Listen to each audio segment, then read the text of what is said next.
Hello.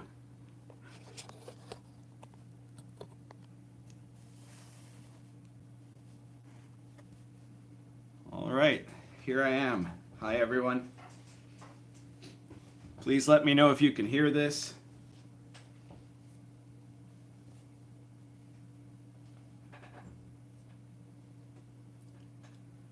Just grabbing a pipe.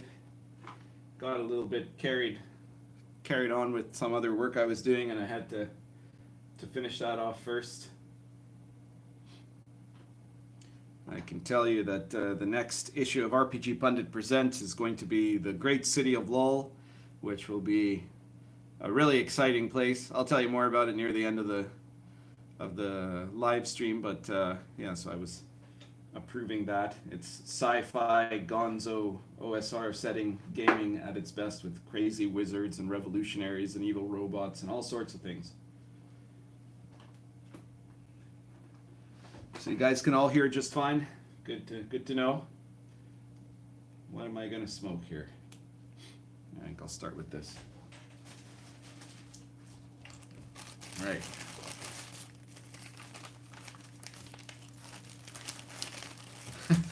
Yes, Taylor asks, is your setting like Seattle? No, it's not. It's actually a setting that was initially kind of inspired by another OSR product, and then kind of took on a life of its own. It's from my Dungeon Crawl Classics campaign. It's a domed city on a floating island so high up that there's no outside atmosphere. That was originally founded by a race of techno walruses, who then created a kind of a high-tech multicultural trading post. They invited in a bunch of wizards who became the Great Council of Wizards and eventually kind of took over the city. And then after that, the the player characters showed up. Bill the Elf's party showed up, and everything went to crap. One of the Wizards Council was a wizard robot named Bolt One. He betrayed his people. He betrayed the council because he wants to kill all humans, of course, because that's what evil robot wizards do. And he almost did it. Most of the council were killed. The evil robots were stopped. And now there's a big civil war in the city. So you're playing in a kind of not a post-apocalyptic, but let's say a brutal futuristic civil war setting where there are bands of powerful wizards, political revolutionaries, evil robots hiding in the shadows, and all kinds of other weird stuff. So be sure to check that out. It's coming out probably tomorrow or Friday. The newest issue of RPG Pundit Presents, The Great City of Lol. Yeah, in fact, techno walruses have already shown up as races. Trying to remember, I think it's the RPG Pundit Presents number 53, which is Floating Islands of the Last Sun, or 55, which is Skyships Happen, where the techno walruses are detailed as character races, but they might be detailed in this one again. I'd have to double check. Taylor, yes, are the Walry playable? I know that there's somewhere where they've been fleshed out as a full-blown race, and I'm trying to recall where it is. All right. Anyway, now that my pipe is ready, my coffee's here, we're actually ready to begin.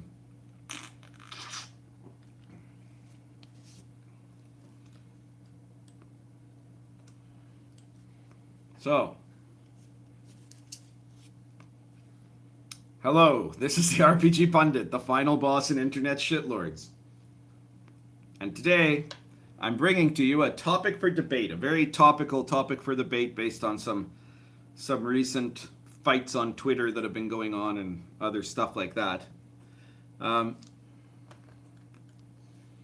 topic for debate today is very simply what the title of this live stream is.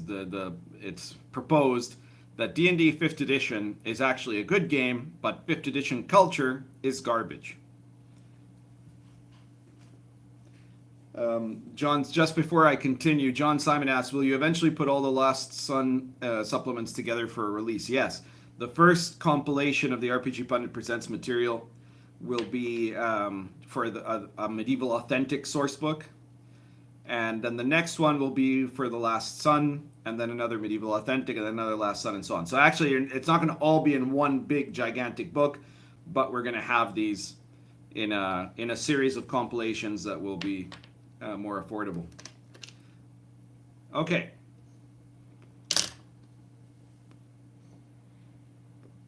So I'll try to address the questions that people ask as we go along, but for the moment I'm going to start with the two propositions, because they are really two slightly separate propositions, right? That you could say that, you know, you could end up deciding that D&D is actually bad and the culture is bad, or you could decide that D&D is good and the culture is good, or, you know, they're not actually dependent on each other. But the reason I've put them together is because I think that a lot of the OSR type critics of 5th edition are thinking that 5th edition as a game is bad, when what they actually are reacting to is the absolutely gross, there's no other way to put it, 5th edition culture.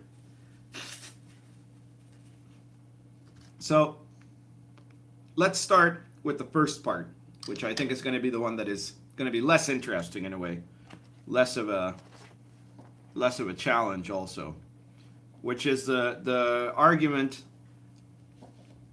that the 5th edition RPG itself is not good, right? Or is good, actually. Uh-oh. We've got a problem here. What's this? Oh, no. Hey, you can't just come on here. All right, well, we've got a big chungus, you guys. Now we're in trouble. What are you doing there? Uh-oh. Please, what are you doing? You're messing up my whole live stream, cat. Ah. All right. Okay. So now, the good news is now she's moved on to my lap. The bad news is that this is slowly crushing my legs because you saw the size of her. Anyway, getting back to it. 5th edition is good. All right. Now, what do we mean, first of all, by good? You can start by saying that good doesn't mean great. Good is not necessarily meaning to say that it's the best RPG ever, or that it was meant to be the best RPG ever, or even necessarily that it's going to be everybody's favorite or anybody's favorite version of D&D. I imagine probably at this point, since there's a ton of newbies who've started with 5th edition, for a lot of them, at least right now, it is their favorite until someone shows them, you know, old school RPGs. Speaking of which, check it out here. These are two books that I played a part in making, right? One a lot more than the other, but there we have it, right? There's Lion and Dragon and the DMG, the 5th edition DMG. And I gotta ask you, look at these two covers, objectively, look at them, right? Like, the DMG cover is not bad, but really, what's a nicer cover, in your opinion? Tell me in the comments. I'm really, when I was looking at these, I was thinking, well, yeah, okay, so this kind of sums up a lot of the elements of the issues with newer design versus classic design and what, you know, what one will like. So, anyway, back to the point. The thing is that D&D 5th edition, I know this because this is a conversation I literally had with Mike Merles, okay? It was our goal in this discussion that the purpose of 5th edition was that it should be a game that would be sufficiently incoherent to appeal to as many people as possible, right? And people hear the word incoherent and you think that's bad. Of course, this use of the word is intentionally good, Because what had happened was that you had in the early 2000s, you had the Forge GNS design theory, which said that you needed to have an RPG needed to be only one thing. It couldn't try to be all things to all people. Basically, let's just put it that way. Like a game either had to be gamist or narrativist or simulationist, but it couldn't have elements of all three. And the 4th edition rules were designed on that concept. They were designed on the concept of, the Forge theory was right, and so we're going to make 4th edition be a purely gamist sort of game. And it was a disaster because I literally predicted to Mike Merles he was going to lose 2/3 of his customer base. And it turned out I was right, and that's part of why I was hired as a consultant. And so when we were looking at what do you have to do to win everyone back? Well, the first thing is you want to create a game that has elements that are appealing to all types of players, which means you throw the whole notion, all that nonsense about the GNS theory and coherency out the window. The next thing you have to do is you have to make a game that is potentially evergreen. And to make a game evergreen, a lot of that has to do with your marketing and your releases. So the problems that the previous editions had, especially 3rd edition, was that a series of upping the ante with mass production of large amounts of D&D 3rd edition sourcebooks, all of which introduce newer and more powerful powers, abilities, weapons, magic items, feats, etc., spells, and whatnot. This created rules bloat and a kind of rules arms race where things kept getting more and more overpowered. And this is a big reason why RPG editions would fall apart. So one of the answers to making a game that is potentially evergreen is you have to make a game that has very straightforward and simple base rules. And then everything else you add to that is going to be optional. So we had to have a really good basic game. AKPG says, what is GNS? Well, GNS is a theory that was designed by Ron Edwards back in the early 2000s that suggested that most people are actually miserable when they're playing RPGs because most RPGs don't do what they should do. They're badly designed. And the way to design them is to pick one of 3 types of RPGs and make the game only do that one thing, right? So gamism, narrativism, or simulationism. The theory was completely wrong, and it was proven by the fact that every single game designed on GNS lines was a failure, that it wasn't successful, and that the biggest edition of D&D ever created on those lines was also the biggest failure in the history of D&D. So, anyways, you wanted to have modular design. So what you wanted to have was a really good set of basic rules. We spent more time working out the rules that eventually were the basic rules than any other part, really. This was the most important thing. And then everything else was going to be built around that. And for the most part, in terms of the marketing, in terms of the releases, I am very surprised, pleasantly surprised, but Wizards of the Coast has been sticking to the plan, to a plan that I helped make, right?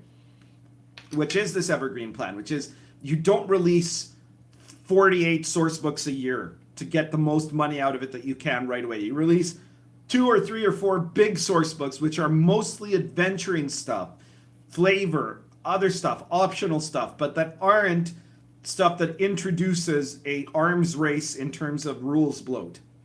And they've pretty much done that. I mean, I could say that, whether or not I think a lot of the product that they've come out with since the 3 core books is good or not, what they have done is they've stuck to the plan, and it's really been working for them, because it means that every adventure that they release, it's a big, it becomes a big deal, right? Because there's enough space between one release and the other to make it a big deal.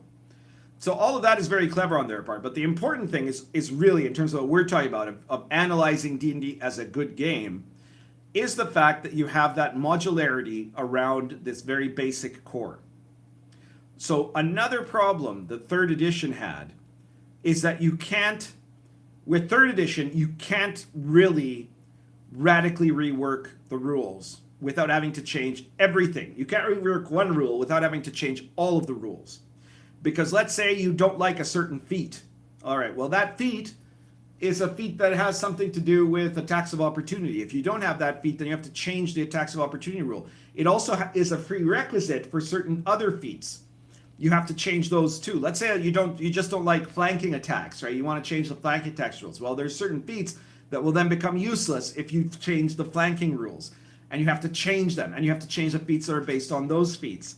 There are entire character classes that might end up having to be completely reworked because you don't like how 3rd edition handles whatever, any single part of the combat rules or the action rules, right?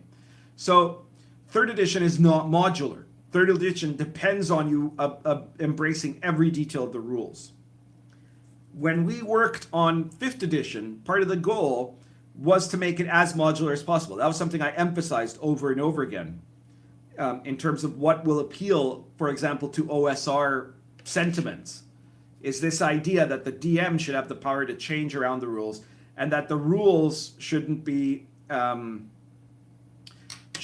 prescriptive, right? That it shouldn't be that, okay, the only way you can do X is if you have this feat where X is a thing that any human being should probably be able to try to do. Like, I mean, okay, if you want to have a feat to summon down a lightning strike, well, okay, that's probably a supernatural thing, right? But you shouldn't need a series of feats to be able to try to cleave through an opponent, right? Or to be able to try to move between two opponents. That should never be something where if you don't have special power X, you can't do it. You can make a bonus ability which gives you a better chance of doing special power X, but not something where you need to have special power X to do it. So somebody has pointed out here, I'm trying to see where this was before I lose it. John Simon says, the advantage-disadvantage rule is so not simulative. I hate it. All right, it isn't necessarily very simulative, but it is a way to make the game extremely straightforward. It was really like the killer app of the 5th edition rules. It's something that simplifies the mechanics of the game in a way that makes it super approachable to all kinds of people, because for the first time, you don't have to look up 15 different modifiers, right? You don't need to. You just need to figure out if you've got advantage, disadvantage, or neither, and that's it. It makes it super easy.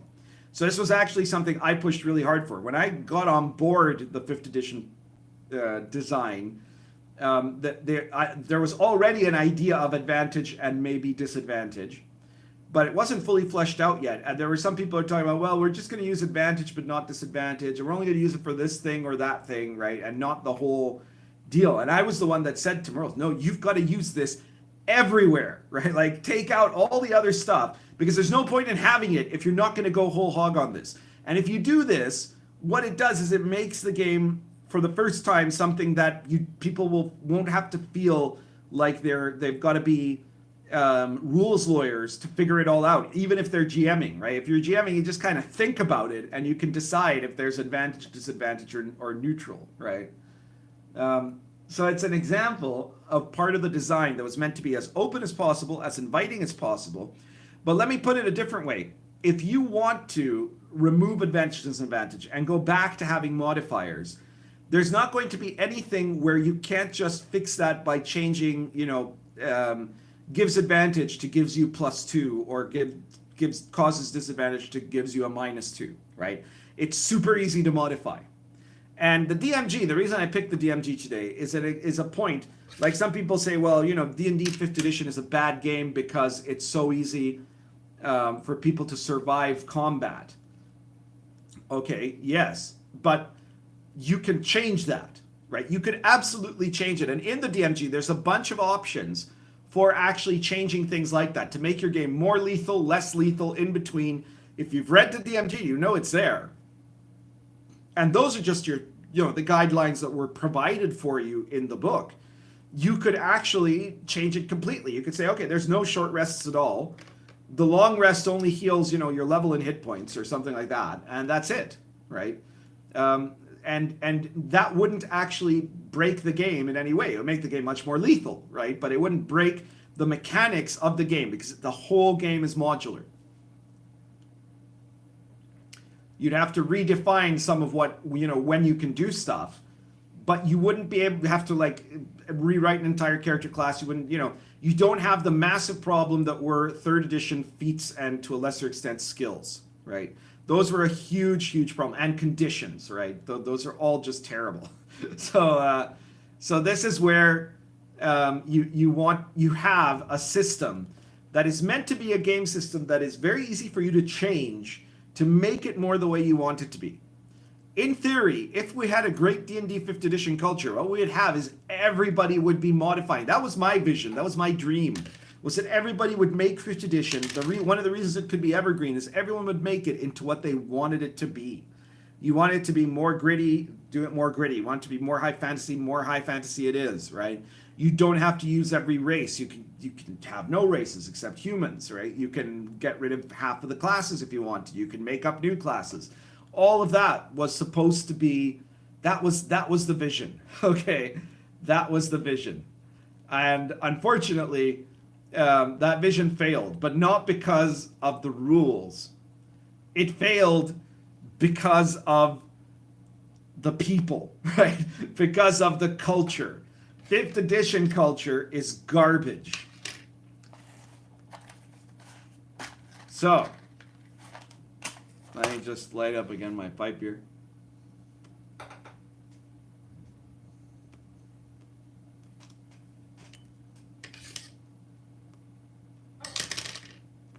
So we got people talking about a lot of interesting things here.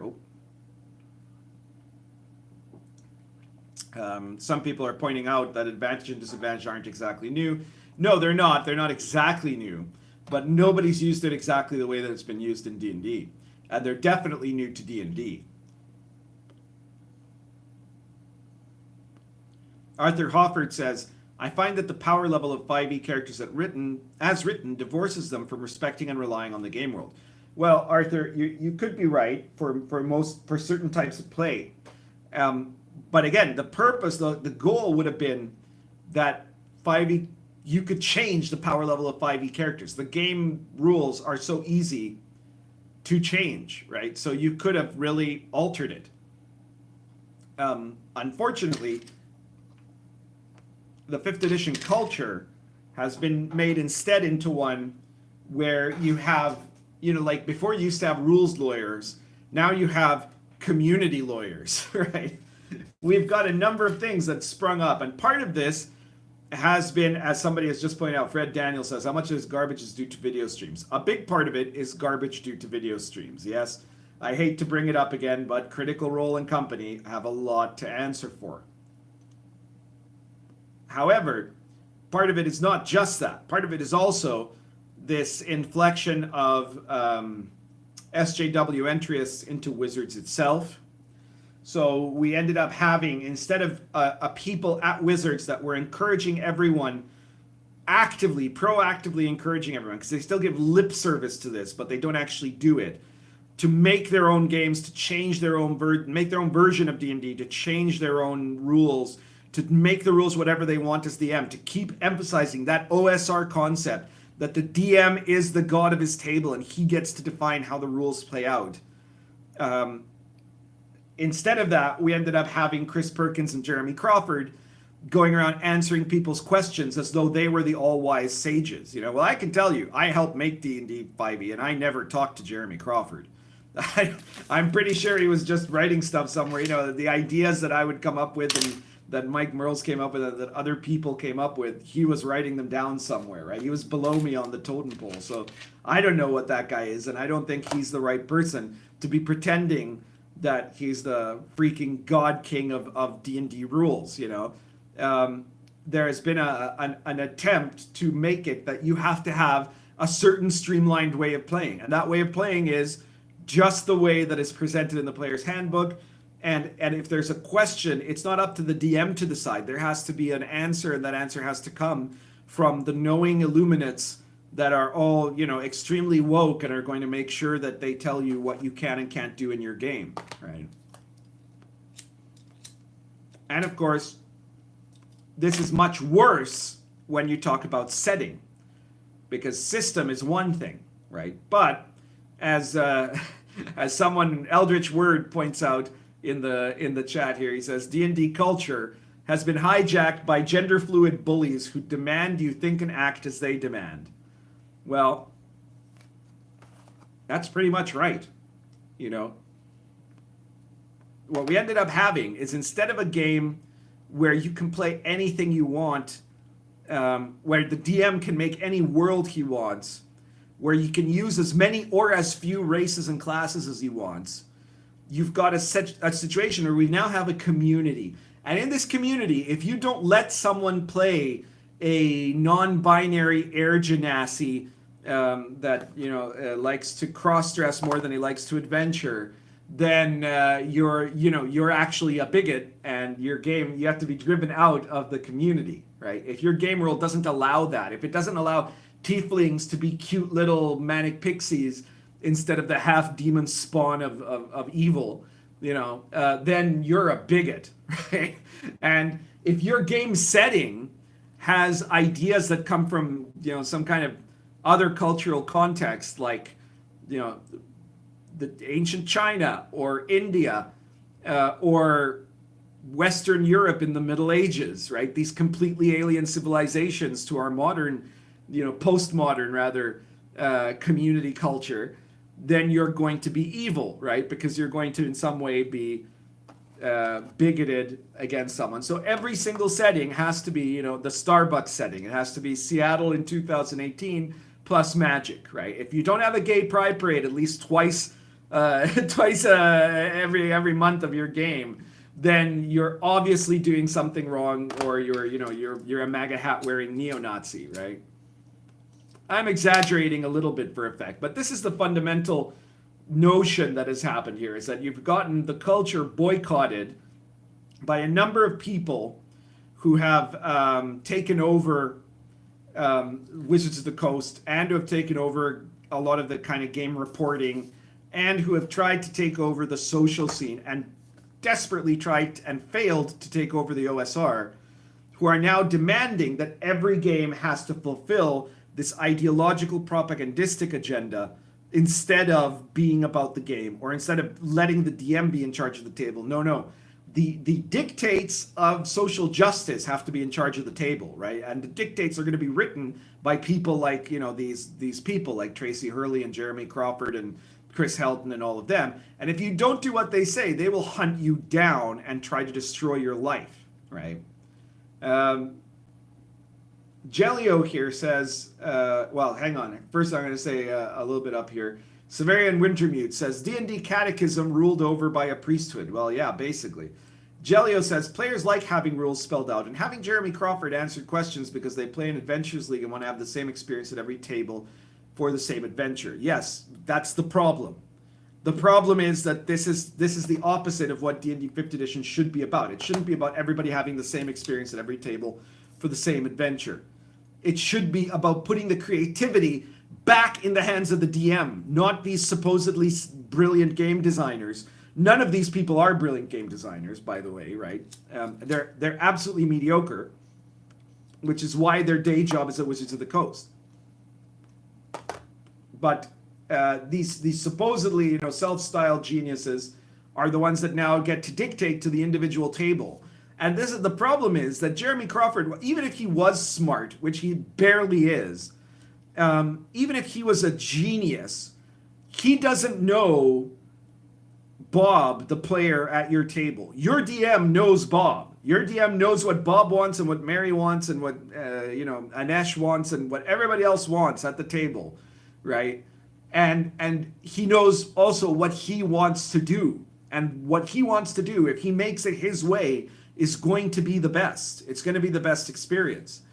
But instead, what we have is a bunch of brainwashed little, millennial dipshits who are coming to the table and saying, no, it has to be just like on Critical Role and with the same rules that Jeremy Crawford tells us they have to be. Otherwise, you're a bigot, right? And this is how you end up ruining the entire culture. Tabletop Sound Design. Hey, man, nice to see you on here. Glad you made it. We're going to be talking a bit about you in a little bit.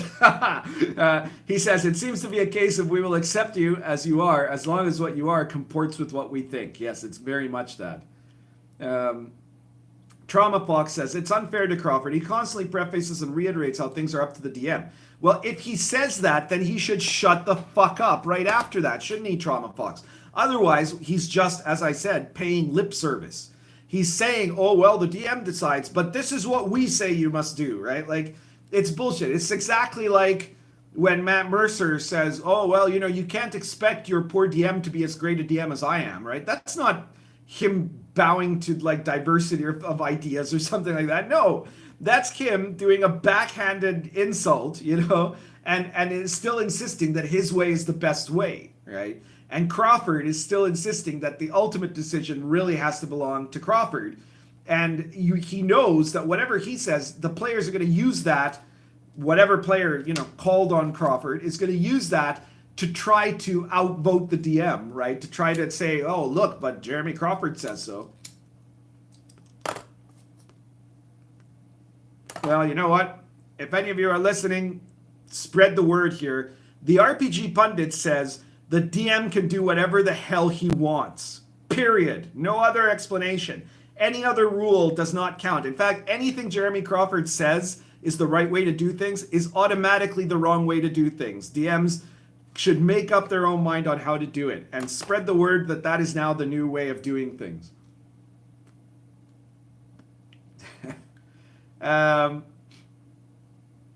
Team Rocket Grunt says they changed Slut Street in Waterdeep. Enough said. Well, my friend, if that's all you know about what they've changed in Waterdeep, you have no idea. I mean, have you seen the latest Waterdeep source book and how it talks about the diversity pride parades they have running through there and all the cross-dressing bars and all this stuff? Like again, Waterdeep has literally been changed into 2018 Seattle with wizards, right? With people with wizards that can actually cast spells, I guess.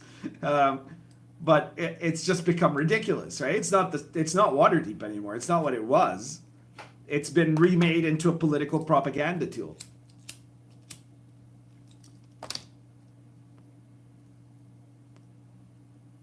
Tabletop Sound Design says, I won't mention who, but somebody on Twitter claiming to be linked to Critical Role has vowed to make it uncomfortable for me in any space they find me. It's very laughable. Yeah, well, we're quite aware of what's going on here, and I'm going to talk about that in just a little bit. Eldritch Word said, it's funny the SJWs call people gatekeepers, but it's them who gatekeep and bully people across the hobby. Well, yeah, exactly. That's exactly what they do. The way that they defeat their enemies is not by, debate, not by having the better game or the better argument or the better product or anything like that. It's that they say, well, there's this thing called the community. We just made it up. We're the head of the community. And the one thing the community doesn't stand is gatekeepers. So as heads of the community, it is our job to kick out anyone we decide is a gatekeeper. The only actual gatekeepers there are them, right? They're the ones that are trying to drive people out of the hobby or off the internet in general, or to bankrupt them, or to disrupt their business dealings, or to prevent them from having a bank account, or any number of other things that they're doing today, because they claim that those people are the gatekeepers, right? It's a typical Maoist tactic. These people are human garbage, right? They're literally the equivalent of the worst excesses of the Maoist youth in the Cultural Revolution. These people would be killing you if they could, right? That some of them would be very strongly, if they thought it was the least bit acceptable, they would be very strongly advocating that people that didn't vote the way they voted should be put to death, right? Shieldwife says, SJWs don't just dominate 5th edition. They don't just dominate role-playing or even geeky activities. They're starting to dominate just about everything. Well, yes, they are. There's also been a lot more pushback this year against them than I've seen in many years. So there are bright sides to this. There's a long way to go. We need help from many people, including God Emperor Trump, starting with making sure that they can't keep manipulating the U.S. election via the internet. Because I think it's ridiculous, right? That you have all of these leftists claiming, oh, Russia manipulated the elections, right? Well, today, just in the last 48 hours, Facebook / Instagram has manipulated the U.S. elections more than Russia ever did, right? By their series of bannings of conservatives That is a direct attempt to influence the 2020 elections by taking away one set of voices that potential voters could hear, right? That is a direct interference with the electoral process. Arthur Hofford said, didn't Gygax try to standardize the D&D experience with AD&D? Well, Gygax did a lot of things. For starters, he was doing a lot of coke. back in the 80s, he was doing a hell of a lot of coke, right? But beyond that, Gygax himself never ran D&D as AD&D. He did this, yes, because there was a lot of demand for a whole bunch of standardized rules. There's always been this problem. People are sheep, right? They want an answer that is going to be a definitive answer, right? They don't get the point of the DM being the one that gets to create the rules and the answers that he wants, right? So yes, the AD&D books. A part of the reason why I've always thought AD&D books were not as good, though they have tons of great material in there, but they weren't as good as in terms of a rule set as the basic expert set, right, or the BDCMI set of the same era, is because they did all these rules, many of which nobody at TSR ever ended up using, right, or nobody anywhere ended up using for that matter, right? There are so many rules in the DMG, in the first edition DMG. I think it'd be very hard to find someone who up until very recently, with the nostalgia boom and the clone mania and a bunch of people trying to do this kind of ridiculous reinvention of history with this obsession over purity of the cloned OSR games. But until very recently, there would have been nobody that actually used the AD&D rules as written, right? Nobody I knew, that's for sure. Bodacious Bard says, I don't want to play with strangers at the local gaming store anymore, to be honest. Everyone seems to be the next Eben Green text anymore. And everybody seems to want to be the next Eben. Okay, I'm not sure what that means. I'm too old to understand, I think. Mikos Savalainen says, Mercer fudges the rules to please the audience and the sponsors. Yeah, but of course they think he's allowed to, right?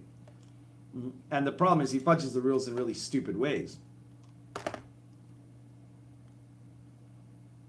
Because the DM is not supposed to interfere with the plot. There's not supposed to be a plot.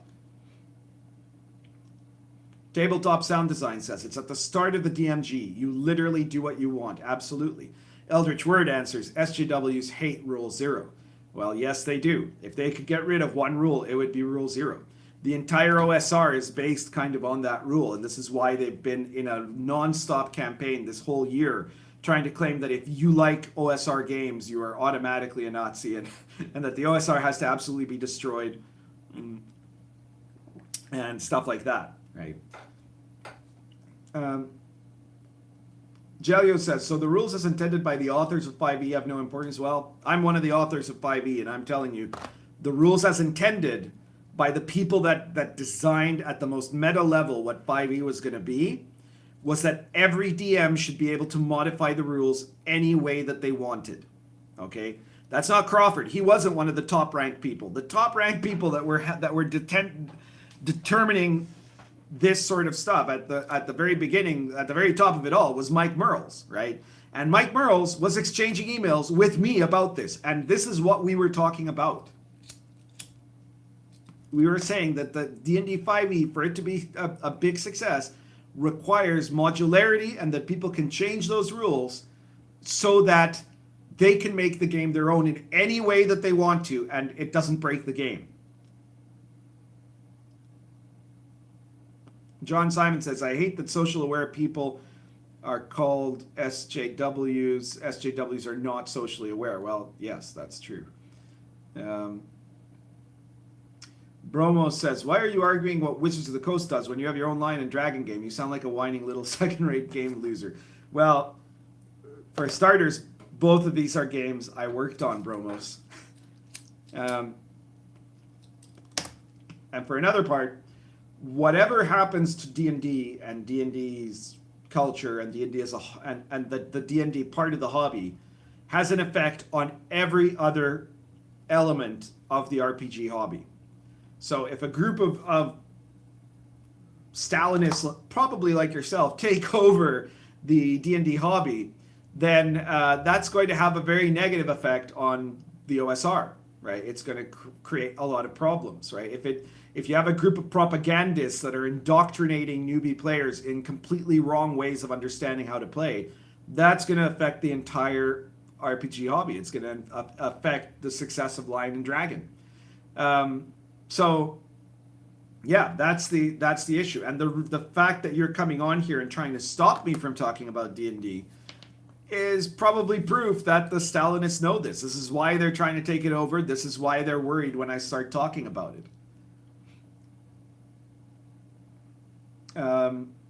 Trauma Fox says, Crawford doesn't hand down... Sorry, I've just lost my spot. Crawford doesn't hand down rulings like a god. He provides clarifications about rules as written for people who ask about it and routinely encourages players not to treat rules as written like rule of law. Well, asked and answered. I already addressed this point. If Jeremy Crawford actually believed in Rule 0, if he actually believed in the idea that was one of the fundamental design principles of 5th edition, which is that the DM can make the game what he wants, then he should start by saying, don't treat rules as written as rule of law, and then stop, and that's it. Go make your own thing, right? But that's not what he does.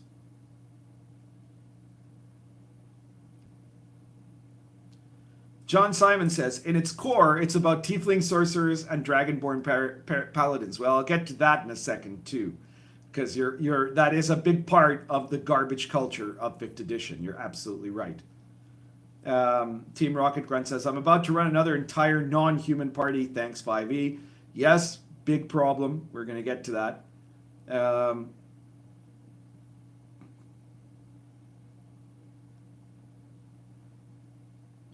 Earth Spam says, what years were you an employee at TSR and Wizards of the Coast? I was never an employee at TSR. I was working for Wizards of the Coast from, what would it have been, 2011, I guess, to 2013, something like that. From the time that the 5th edition was announced to be upcoming until a few months before it was actually released, okay? So for a couple of years. Bromo says, Crawford is answering questions to rules about the game. What is wrong with that? If you don't like it, play your game in your mom's basement. Let other people play D&D the way the designers intended. Bromos, I am one of the designers. I'm telling you the way it was intended to play. So there you go. If you do like people telling you how to play the game and to answer the rules of the game, I am right now answering the rules of the game for you. The answer is you are expected to alter the rules to fit your own way as DM. There is no official version of the rules.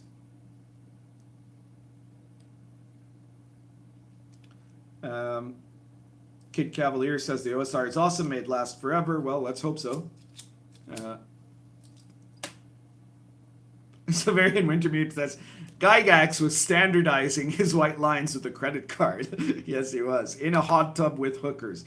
He is literally, I think, the only person in the entire history of RPG, because everybody who wants to, there's a joke among RPG designers that says everybody who decides to make an RPG game, the first game they do is always like some version of D&D with like one thing changed, and they think it's going to be like life-changing, like that it's going to just alter the entire hobby because they don't know what they're talking about, and that then they're going to make so much money that they'll be able to get a mansion and hookers and blow all over the place, right?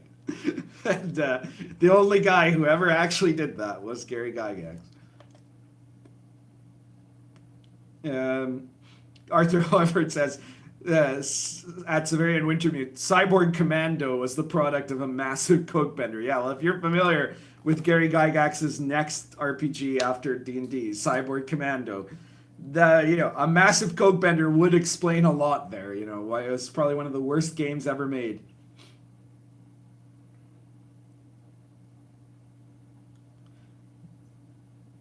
Bodacious Bard says, to clarify, I meant that people just want to make meme characters regardless of the tone of the game because they read some story online or what they saw on Critical Role. Well, that's exactly a big part of the problem, right? That is one of the parts that makes 5e culture garbage. There's nothing about the game that requires this, right? You can absolutely make a 5th edition game that is, Lion and Dragon-esque, for example, where the only race that you're allowed to play is human, where there aren't dragonborns and tieflings and Aasimar and the bird people and the cute little cat people and all this bullshit, right? But this is what we have now, right? So this is the point number 2. I'm going to get with your comment here. I'm going to dive into point number 2 of why 5e culture is garbage, because besides being subverted by the SJWs, it's been subverted by a group of people that are very close to the SJWs, which are this bunch of Tumblr and Twitter, tumblrina hipsters who, many of them don't even actually play D&D, right? But they make up characters and post their pictures of them online and social media on Instagram and Twitter and Tumblr. And their characters are always non-human. They're always some variety of androgynous, right? Like this is my little dragon-born boy. Isn't he cute, right? And it looks like something that could be, that a paralytic kobold could butcher, So it's like always these ridiculous characters that are always the weirdest possible. They're almost never, they're never humans. They're never elves or dwarves. Almost never. They're almost never halflings.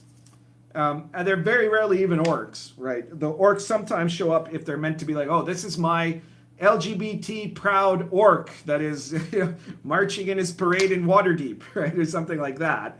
And then you have all of these other races, the tieflings, the Aasimar, the tabaxi, I forget what the bird ones are. They've become really popular for the last month because they go through different periods. There was a while where playing Genasi was super cool and everybody was doing Genasi characters, right? And the whole notion of this is fundamentally that the culture wants to remake D&D from an adventure game to a game where you're playing oh my god so random characters in the kind of the Steven Universe style, and doing kind of oh my god so random things that aren't necessarily adventuring, or the adventure is very secondary to the celebration of their lifestyles or something like that. And nobody should be human, of course, because being human means you're bigoted, right? Because humans are a terrible race, right? You can't have that. So there's a fundamental anti-Westernism to it, because it's actually meant to erode the concepts of Western myth, right? To ridiculize it, to make it into something completely contemporary, to destroy the whole idea of heroism, because instead you just have this kind of weirdo group of, oh my god, so random pixies that go around doing stupid things, right? And it's fundamentally even anti-human, right? This is being made by the same people that think that there shouldn't really be humans in the world, right? Because in 10 years, Alexander Ocasio-Cortez said so, in 10 years, we're all going to die unless we kill everyone first, right? So this is very important that we stop having babies and stuff like that, because the environment, right? Humans are just so awful, especially white humans, but all humans are awful when you come down to it, to these people. And this is the mentality, right? It's a toxic mentality that has taken over 5e culture. And there, in great part, it's been promoted by the kind of cutesy poo and oh my god, so random style of almost every successful live streaming show, Twitch show or whatever, of pseudo D&D reality shows like Critical Role.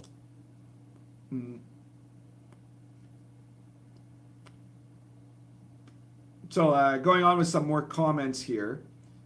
Earthspam says, so you're not an employee of Wizards of the Coast, you were a peripheral contributor, is that correct?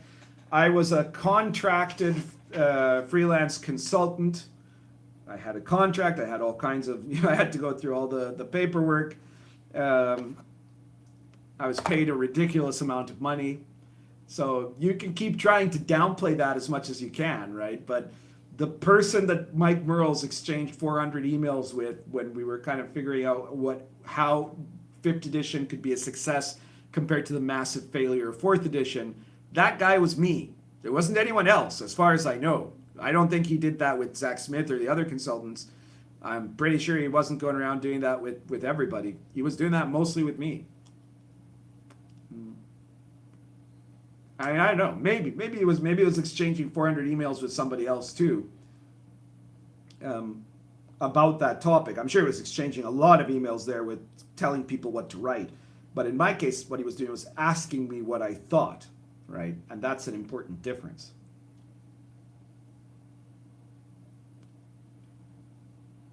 Bromo says, question, what do you think of Blue Home OSR version of the game? You know, I'm not a big fan of any of the OSR clones, right? If they're just clone games, I've never owned a clone game in my life, you know. They're not all that interesting to me because I have the originals. I have the original versions of the game, so why do I want them? The OSR only became interesting when they stopped making clones and started making games that take the core D&D rules and make them into something totally different. Like Lion and Dragon isn't like any old school D&D game. It's based on the core the core center of D&D rules, but it's actually completely unique and has a totally different magic system. It changes the combat system. The character creation is different. Everything is different to fit a specific theme. In this case, the theme of, you know, medieval authentic. So this is the sort of stuff I like, right? Like my favorite OSR games, I would probably have to say, are Dungeon Crawl Classics, and then, you know, Lamentations of the Flame Princess, and then there's many others I could probably name there too, right? Like Fantastic Heroes and Witchery, Adventure Conqueror King, right? A lot of different games, but they're all games that don't just copy a set of old rules.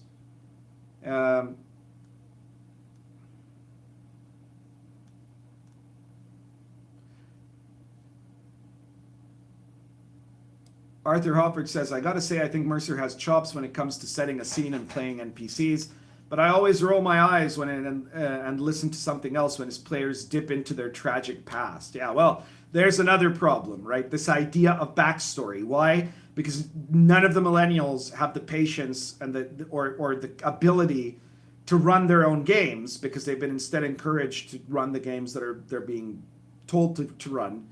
And so they can't run long campaigns. So they have to make characters with these sophisticated, really complex backgrounds as a substitute for actually getting a character that goes through things in the game, right? The tragedy of your character shouldn't be from his past. It should be what's happening to him in the game and that he has to deal with later on. And that's what makes him the character, right?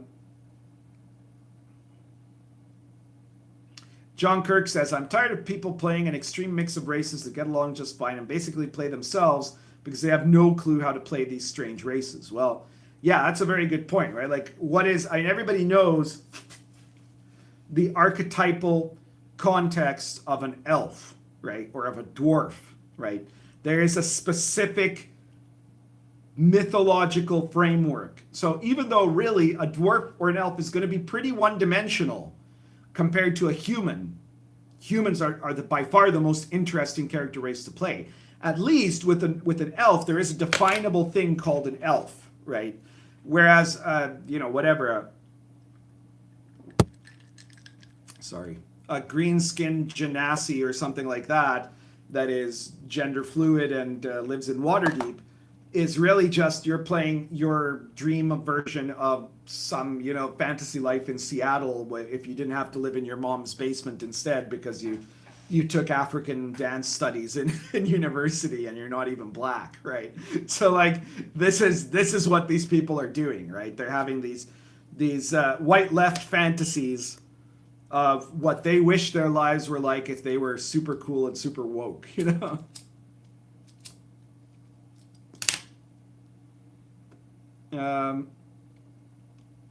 Bromo says, question, what makes Lion and Dragon combat distinctive in comparison to other RPGs on the market? Well, Lion and Dragon's core combat rules are pretty much very similar to any of the D&D combat rules. There are a few exceptions. There's more of a focus on parrying. Shields are used mainly for parrying purposes, which is a very important part of the medieval combat. There's more rules guiding things like mounted combat. You have morale rules, which create a more sophisticated interplay of determining, but not the DM just determining, rather a mechanic to determine when people will flee from a battle or not. There's a set of, it's optional, but there's a set of critical tables.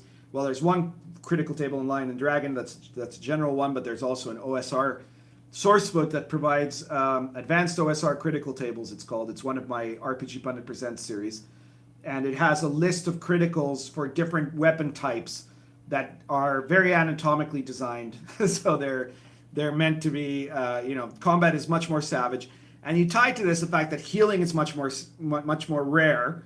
And magic in Lion and Dragon is nothing like the standard D&D magic. It's the, clerical miracles, so the intervention of God, or it's hermetic, ritual magic based directly on medieval sources.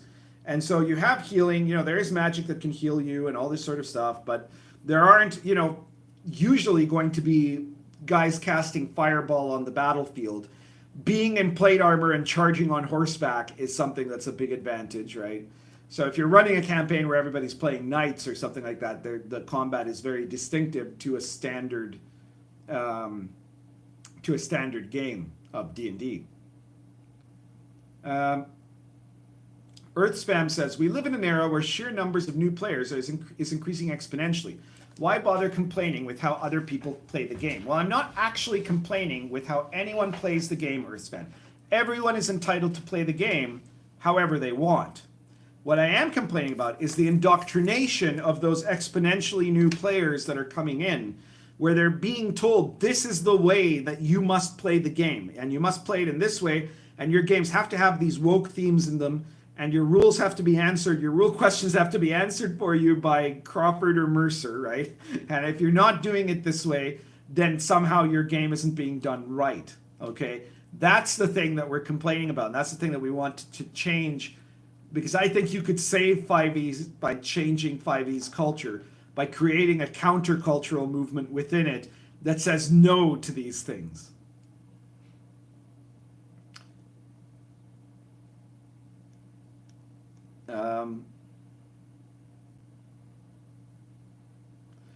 Edward Kahn says, had the strangest experience of exactly this. Local game store player only wanted to play some cute furry house cat character and was shocked when I told them no.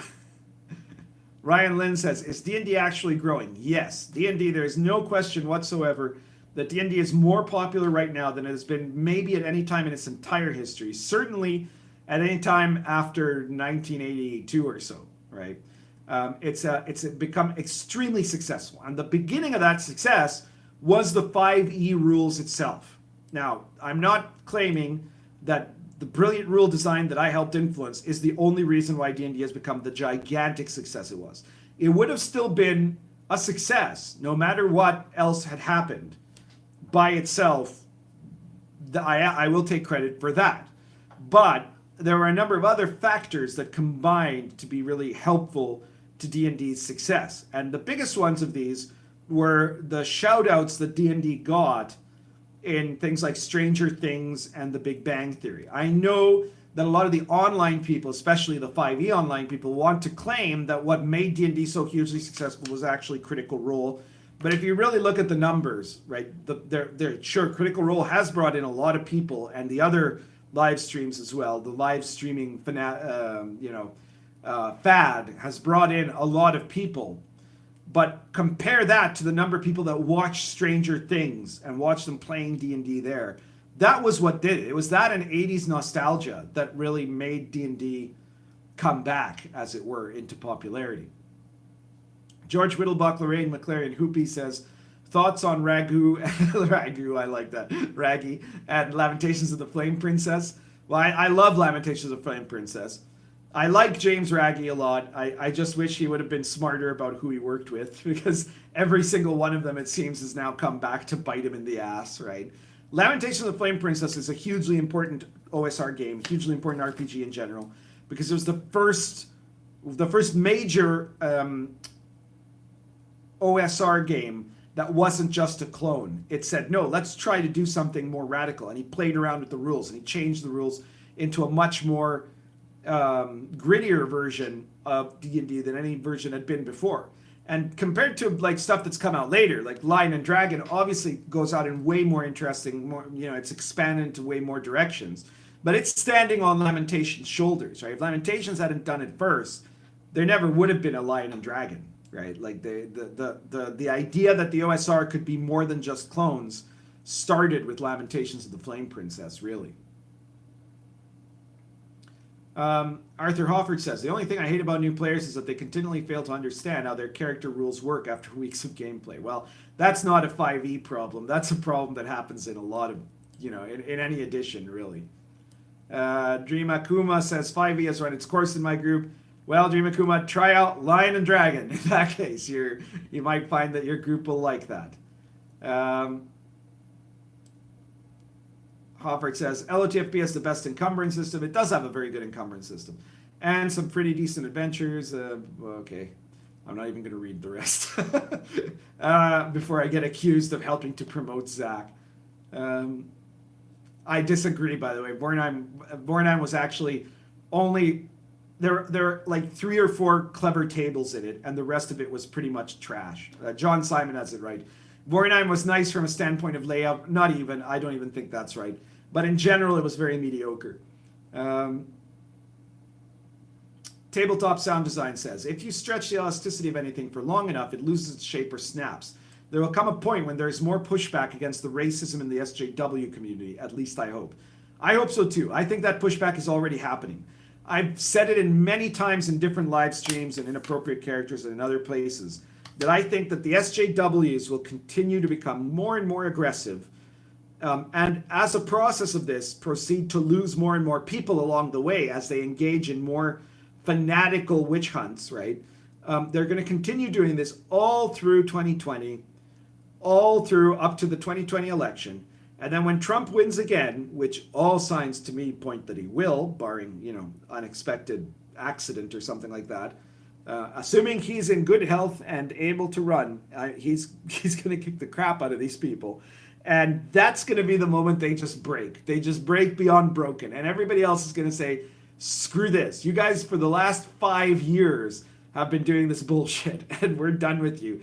And they're just going to crawl back under a rock for 20 years while they plan, because they always come back, right? There's always 1 or 2 that survive and then come back to spread their poison worse than they did before. But we're gonna end up winning that one.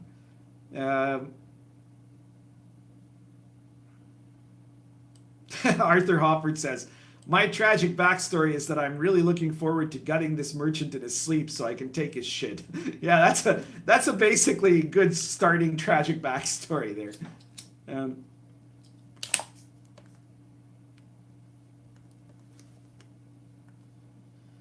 Earthspam says, a background gives motivation and can sprinkle seeds of plot points into the mix of the upcoming adventure. Remind me how a PC arriving at a table with a clear creative idea for his character is a problem. Well, those are 2 separate things. First, you make a statement about a background can give motivation and can sprinkle seeds of plot points. Well, yes, that's possible.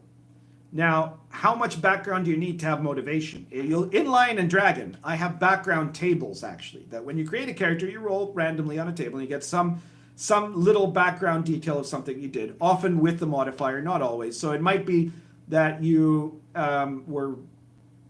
were spent time in the Wilderlands, and so you have wilderness lore, right? It could have been that you were kidnapped by Scots raiders, and so now you speak Scots, right?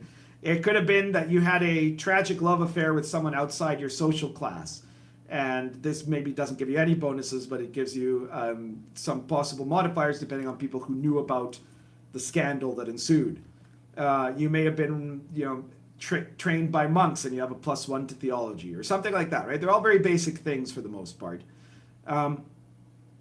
But these things, that is enough. That's enough to give motivation and to start. You don't need more than that. You definitely don't need 50 pages of your whole character's tragic life story that you are going to then demand the DM mix as plot points into the upcoming adventure.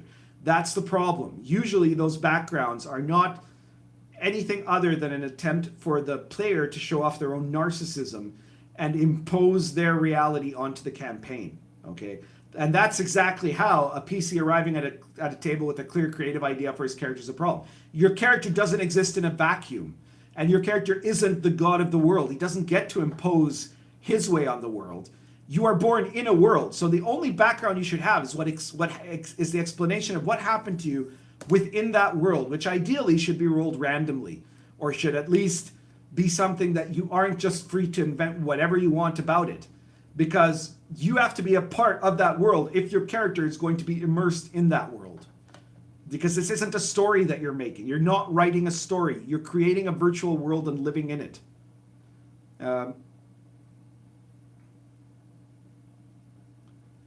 Jelio says, I assume you've spoken about the Zach Smith blow-up that happened a couple of months ago. What's your point of view on it? Jelio, if you look back, look at my videos, subscribe if you haven't subscribed yet to the channel, please, and hit that notification bell, and that goes for everybody listening.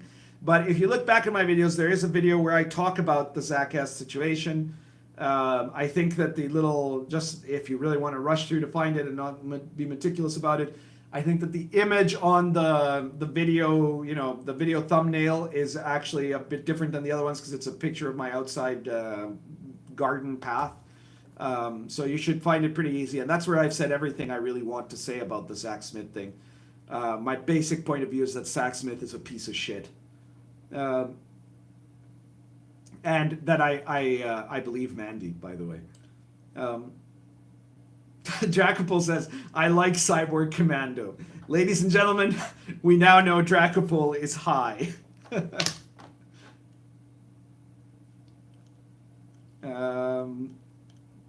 I've just jumped forward too far. Gonna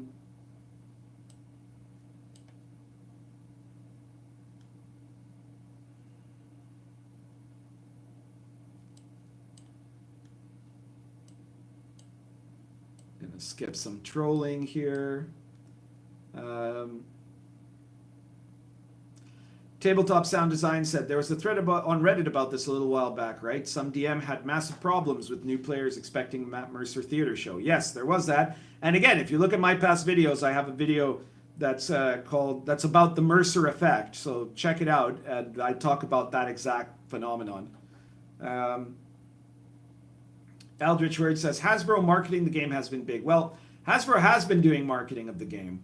But I think that by itself, that marketing wouldn't have mattered much without, you know, the product placement that happened. And I don't know, maybe, I think the plot of Stranger Things is so fundamentally D&D as a shout out, obviously, to E.T. because, you know, Stranger Things is just one big member berry, right? so it's I don't think that Wizards or Hasbro had anything to do with D&D being a central part of the storyline of the first season, but I don't know, maybe, but I don't think so.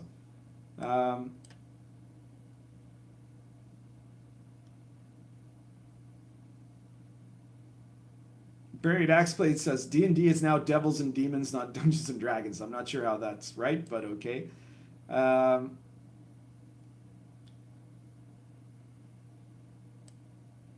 Luke the Goon says they are already eating one another as not SJW enough. Well, yes, that's always going to eventually happen. We know that that's the way that any of these Maoist, Stalinist type movements end, is that they end up purging themselves, right?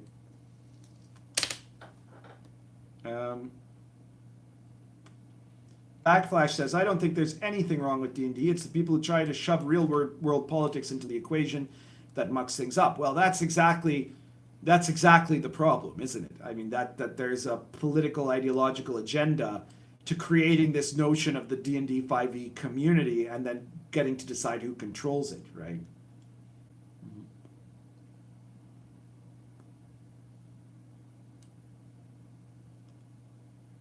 Marcos Mortati says, the scene of D&D here in Brazil is as much a smack with witch hunts, fiercer against those who do not agree with the SJW, even if partially. Well, Marcus, you need to move down to Uruguay, because here, I don't know if it's the influence of the pundit or what it is, but we don't have any of that bullshit here, really. To the point that some of my players just really don't understand what I'm talking about, because it's a different, like, the politic is completely different. I'm surprised you guys don't have at least some shitlords up there in Brazil, what with Bolsonaro and all, you know. Man, there are a lot of people envious of you guys for that one.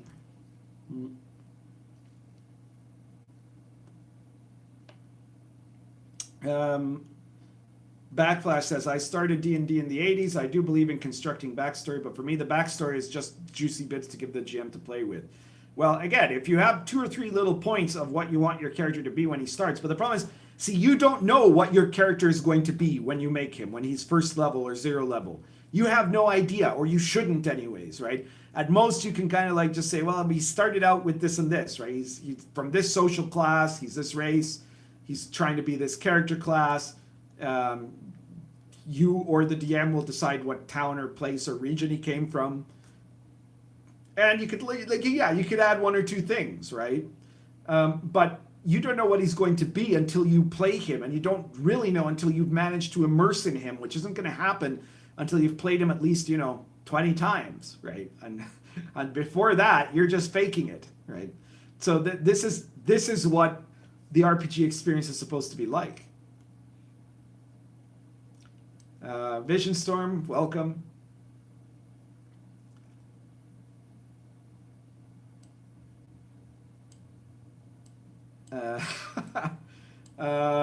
Trying to see here.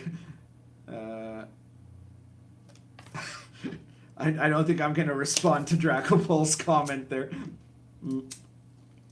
All right.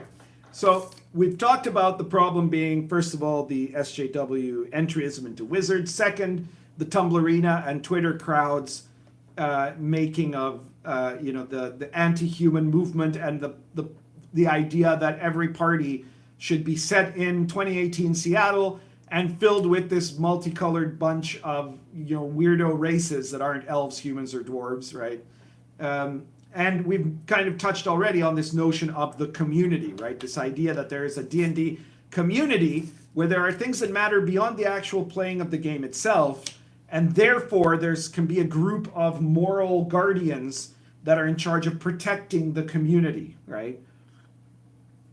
And these moral guardians can then go on to ban people as gatekeepers from the community because they're trying to exclude people from the community. But what they mean by exclude is that they're saying things that don't necessarily agree with everything that the moral guardians demand you agree with, right? So if you are, for example, what's it, Crawford? I think it was Crawford who said at one point in a tweet that if you supported, essentially he said, if you supported President Trump's immigration policy, then you are literally an evil character, right? And you should be driven out, and the implication being you should be driven out of the hobby, right? So, and why would you have to be driven out of the hobby? Well, because obviously, if you supported Trump's immigration policy, you are trying to keep Latinos from playing D&D, which makes no sense at all, right? I mean, I'm a Latino, and I support President Trump's immigration policy, and about 50% of U.S. citizen Latinos support Trump's immigration policy. I was watching, what's his name? Jesse Lee Peterson, I think it is. He did a video recently for Cinco de Mayo where he was trolling a bunch of people, and he was very surprised at there were some Latinos that were expressing their support to build the wall. But there weren't a lot, and I could have explained that the fact is, that they've done studies about this. About half of U.S. Latinos who are actually U.S. citizens, right, support the Trump immigration policy. They support the building of the wall. But you will never see, if you go out on the street with a microphone to a Latino neighborhood, you're not going to get half of the people you ask saying that, because they're afraid of the social implications of that, right? Because there's other Latinos who will cause huge troubles for them if they say it in public. Anyway, I've completely diverged here, but the point is that there's this fake idea of these fake leaders of the community speaking on behalf of different diversity groups, identity groups and grievance groups, claiming that if you don't agree with these community leaders, then obviously you don't want those groups to be part of the community, and therefore you're a gatekeeper, and therefore they are justified in kicking you out of the community. It's the most nonsensical thing imaginable when you consider that almost all of the community leaders are white. Right? They're white and upper middle class and humanities majors who are now working or not working. They're either not working or they're working in some minimum wage field, or they're trying to make money off Patreon, right? So Ovaltine Patrol says they're in Paizo too. The SJWs were in Paizo before they were in Wizards of the Coast. Jessica Price subverted Paizo years before Wizards of the Coast was subverted by the likes of Crawford.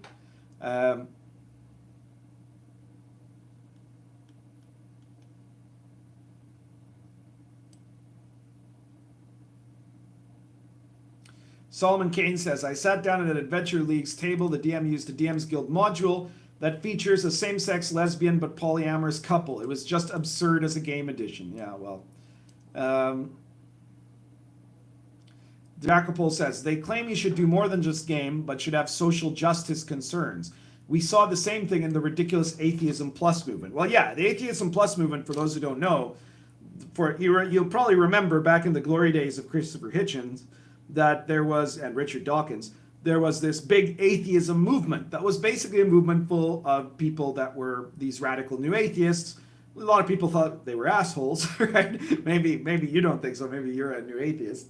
But you know, their entire agenda was the agenda of being, first of all, atheist, and secondly, anti-theistic, right? Of rejecting organized religion in all its forms. And that was pretty much it, right? But then you had this group of SJWs that decided that the atheism movement was big enough that it was worth subverting. So they subverted it and pushed this atheism plus idea, which said that you can't be a real atheist if you don't also support the idea of women having a bigger say in the atheism movement. And then it went on to say, you can't be a real atheist if you don't believe that we should bring in more diverse voices of atheists of color, right? And then it went on to say, you aren't a real atheist if you don't respect Islam.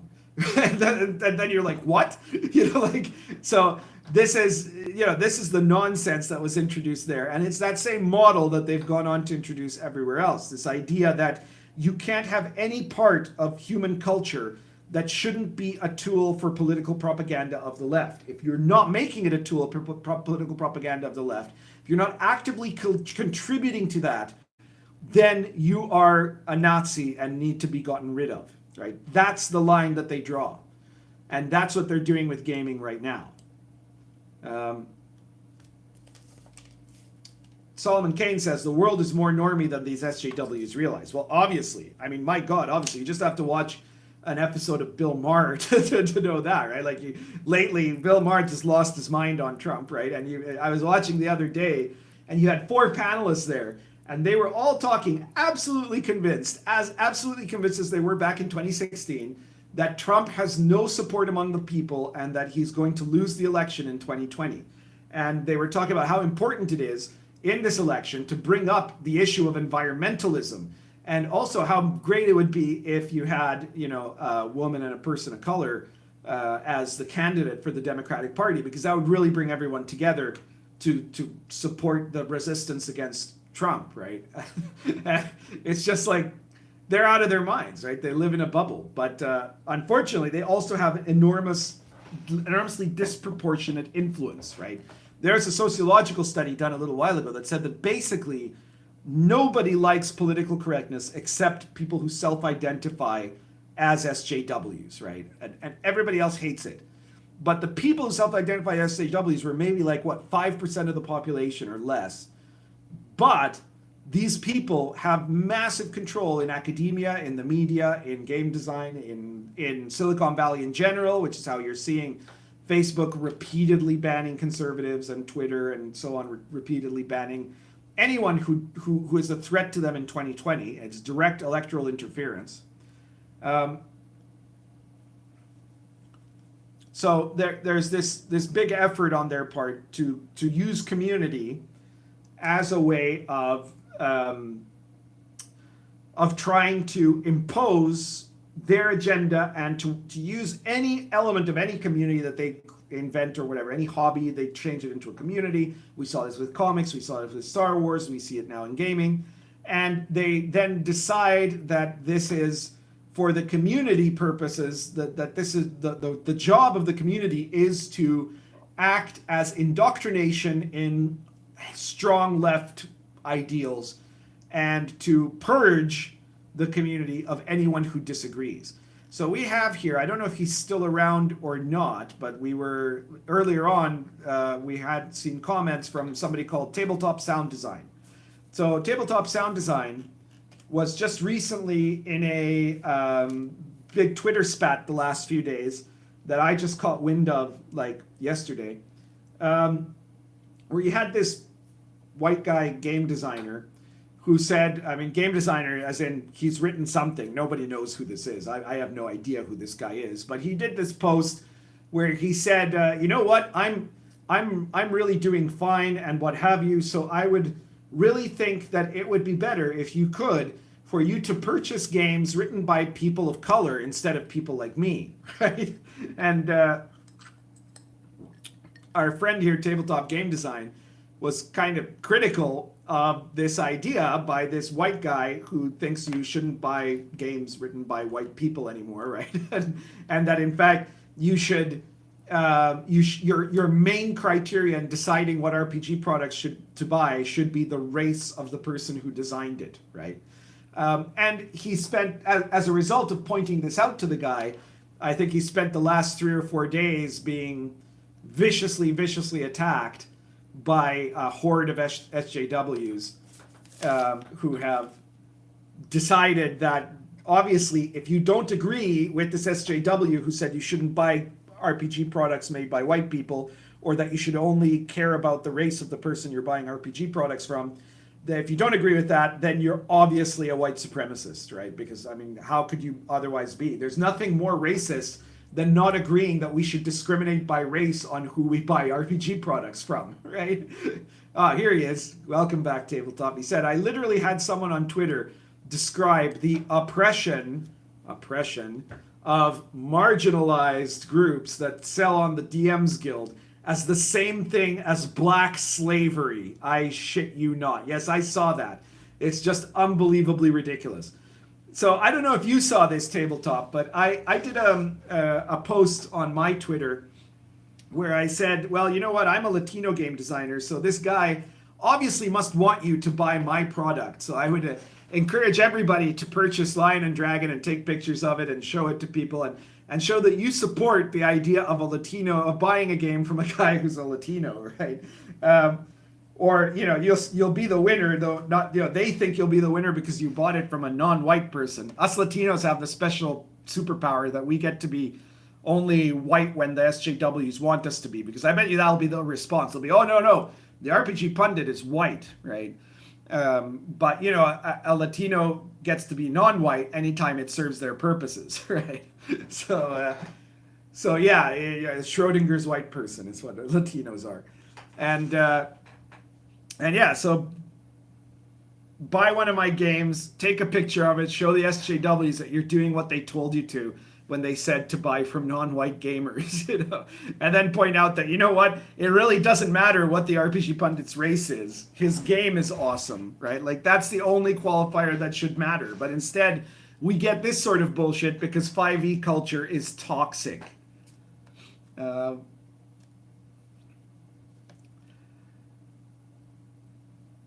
Dracopol said, whites once had a special ace in the hole when it came to designing RPGs. They were bored out of their minds in suburban Wisconsin. Well, yeah, I guess that is kind of true, you know. But I will point out that there have been designers of color literally for almost as long as the hobby has existed. And the reason that people don't know this is because up until very recently, nobody gave a fuck what your race was when you were designing an RPG, right? Like, if the fact that you might not know that Mike Pondsmith, who designed, you know, Mechton and a number of other games, very famous classic games in the 80s, is black, is because it shouldn't matter that he's black. It should matter that he's a kick-ass game designer. That's all that matters, right? It's just absolutely ridiculous. And this is what we see over and over again. You've got another example recently that hang on, I'm going to see if there's any more comments here. Okay, Schrodinger's white person, LOL. Yep, well, I've been using that one for a long time now because, you know, it's true, right? Like, the guy who shot Trayvon Martin was Latino, but no, he's a white person because he shot Trayvon Martin, right? But the people who are crossing the border illegally are obviously not white people, because it's white supremacy that you're not letting MS-13 gang members cross the border, right? So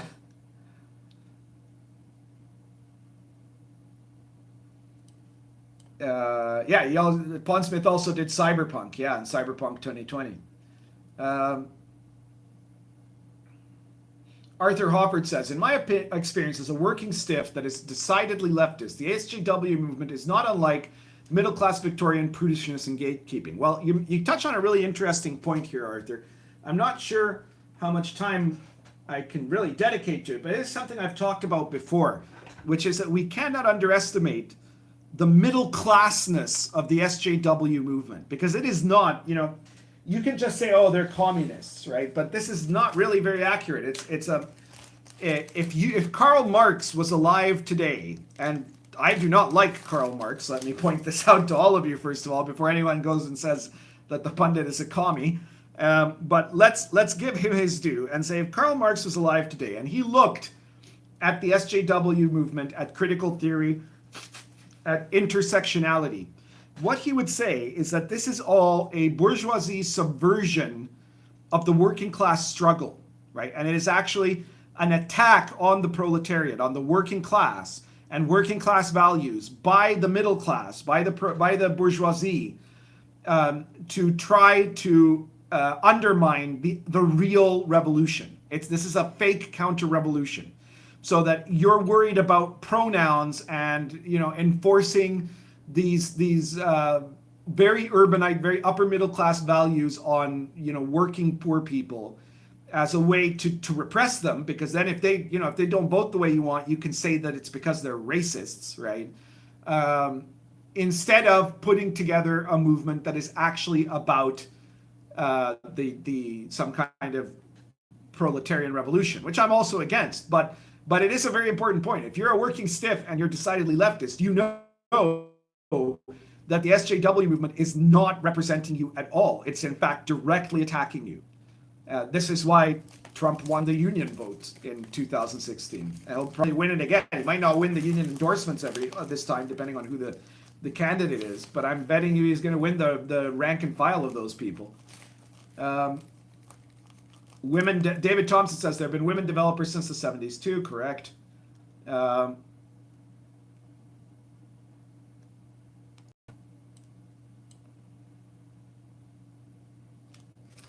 He also, Mike Pondsmith also designed Castle Falkenstein, I believe so. Yeah. Anyways, I was just using Pondsmith as an immediate example, right? But I guess there we go. George Riddlebuck, Lorraine McLaren Hoopy says Catboy is still alive. This is the worst timeline. Yeah, I hate to break it to you, but he has managed to continue to evade death, George. However, you will be happy to know that his attempt to assassinate the Sky Fuhrer, we're talking about my DCC campaign here. You can read my updates in my blog. The Catboys' attempt to assassinate the Sky Fuhrer has failed. Somehow none of them figured out that it's quite possible that the most powerful villain one of the most powerful villains of the setting has some kind of protection against magic missiles. But that's failed, and there's still, the Catboy's still being hunted by the man who will kill the Catboy and then the Sky Fuhrer. So there's still hope, George. There's still hope, and they haven't found you yet. So there you are. Vision Storm says SJWs are the most bourgeois thing in contemporary times.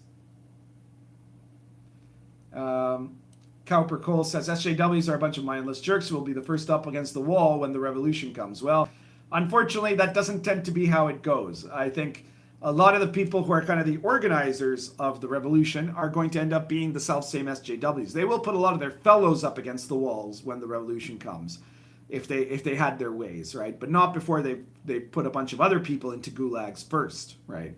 But you have to remember that, Lenin was not a man of the people. He was one of the intellectuals. Pol Pot studied directly under Jean-Paul Sartre in Paris, right? He was indoctrinated in social justice by Jean-Paul Sartre. And so the killing fields of Cambodia are directly due to French philosophy, okay? Um, George Riddlebox says, is RPG pundit just Slavoj Zizek doing a Canadian accent? Well, I've already been compared to Jordan Peterson, which I think my accent is a lot closer to his than to Slavoj's, but okay, fair enough. I mean, I watched that debate and I thought Slavoj made some very good points.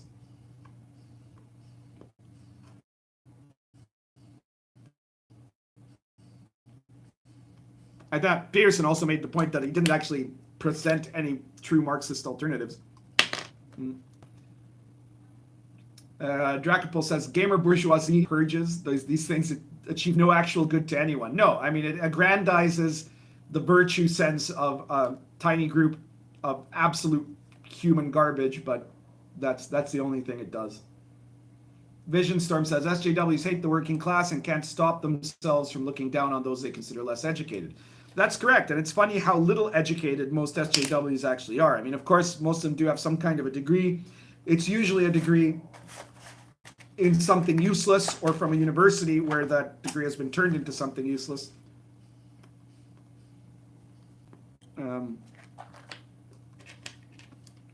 As someone with master's level education in the humanities, I'm saying this, and that used to be something that was actually tremendously good to have for education, but it isn't anymore.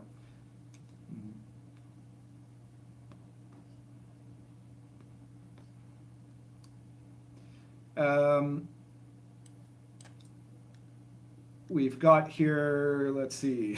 We got a lot of talking about Firefly for some reason. And we've got some people talking about how there are people who are libertarian center / left that make excellent points against the SJWs. Yes, of course there are. I mean, I'm sure a lot of you don't like Sargon, so I'm waiting to see that, John. Well, Jordan Peterson is definitely not right wing. He makes some very good points. And if you ask most of the heavy right gamers, the Sursova crowd and the, all of Vox Day's buddies, I'm definitely not right wing either, apparently. I'm a cultural libertarian is what I'd say. Tim Pool, very good stuff. Although Tim Pool has the habit of repeating the same point like 5 times in a 25-minute video, right? Instead of just doing a 10-minute video. Fantasy Fan says, this is a good one here. He says, I'm actually really sad by what's gone down with 5th edition. This was the edition where I finally decided to dive into the hobby. Purchased 5 books, only for guys at Wizards of the Coast to get political. Okay, so what can you do about that, right? Because that's an interesting point. You have the books. You have, if you've been watching since the beginning, you know what I'm talking about, how the game was originally intended to work, and the possibilities for design, right? And that you can modulate it, that you can make your campaign be what you want, you can make the rules be what you want, right? So do that, and then push that, promote it more, right? If we have people like, one of the things that I've often thought is that a big problem is, for example, that the DMs Guild is being underused, right? In part because all of the really great designers that are kind of libertarian inclined tend to be in the OSR and are designing things for the OSR, right? So that means that the DM Guild's material is mostly going to be either, kind of normie or it's going to be totally all in on the SJW agenda, right? And so you don't see a lot of alternatives being presented within the DMs Guild. But I think that if there was a bigger presence of people doing stuff for the DMs Guild that was more, and I'm not talking about politicizing it. I'm not saying anyone should make like, I don't know, Quest in the Kingdom of MAGA or something like that, right? That would be equally stupid, right? What I'm saying is doing stuff that comes out as DMs Guild stuff that has more of that old school and DIY style, right? Where you kind of modify stuff for yourself and teach people to not have to rely on the dominant notions, and then setting stuff that presents settings other than 2018 Seattle settings, right? And that pushes how awesome those settings can be when you adapt the rules to fit on them. I would kind of hate the possibility of having to do this, but I might at some point have to try to do like a DMs Guild adaptation of D&D into like a Lion and Dragon style system, right? I'm not even sure if the official DMs Guild contract would allow that, if you're allowed to change the rules or whatnot, but I guess I'd have to look into that some more. But it's something to think about. And for other people, if you're a game designer and you're trying to do stuff, I mean, look into making material for 5th edition. If you like 5th edition, make material for 5th edition that will change the culture of 5th edition. Dracopol says, Sartre, hell is other people. Pol Pot, kill all other people. Yeah, Pol Pot learned his lessons real good from his colonial master in the French upper middle class, right?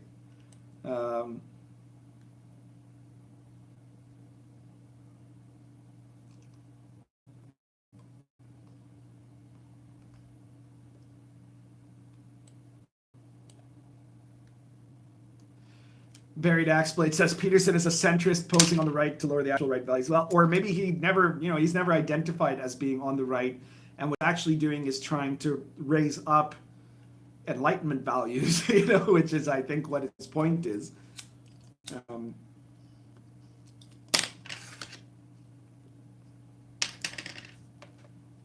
I mean, not that Enlightenment values aren't actual right values. They are.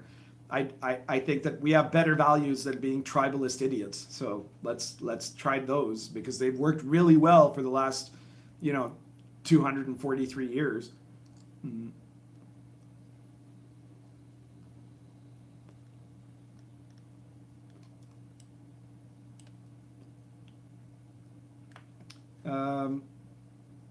Dracopol says, if they stick propaganda in hardcovers, print plastic overlays to stick in as social whiteout, changing their content. Well, yeah, maybe.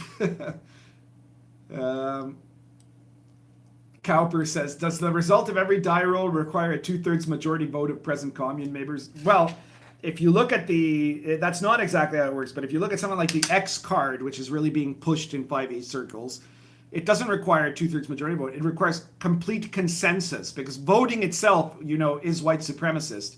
The correct way to do things is by consensus. And what consensus means is that everybody agrees to do what the person that is complaining says that you need to do, assuming that person that's complaining is part of an adequate grievance class, right? So if a girl, for example, a woman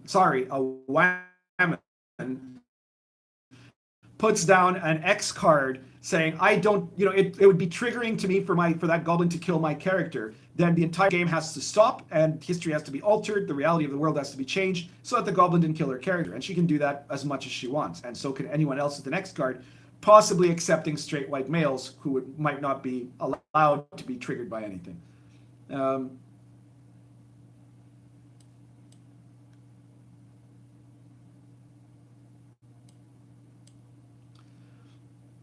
Vision Storm says, I'm still on the fence about 5e. It has its merits, but it's almost too simplified for my taste and departs too much for early editions.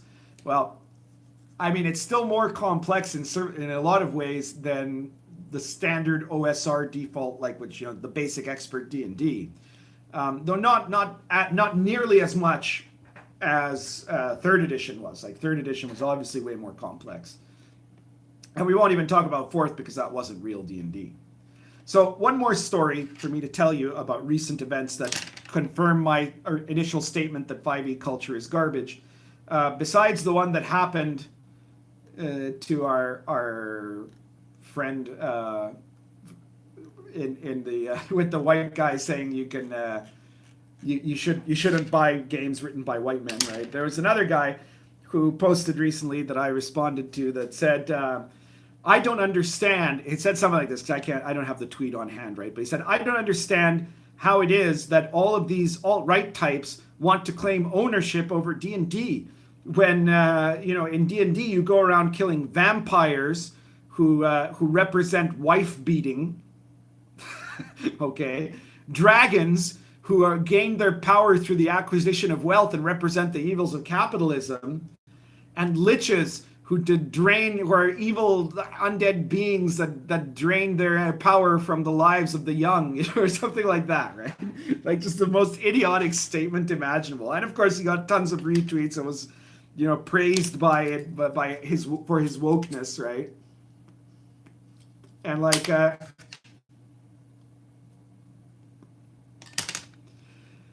I wanted to I was gonna try to make a more salient point about it, but I said, fuck it, I'm gonna play along, right? So I said, okay, look, number one, vampires are pretentious pseudo artists that go around, probably did humanities, cultural studies at university, and expect to live off the blood of others, So that's why the right wing guys enjoy killing them, Dragons are signs of in the West, at least, are signs of absolute evil that must be slain, and that SJW leftists routinely try to claim we shouldn't be allowed to slay because it would be bigoted to do so.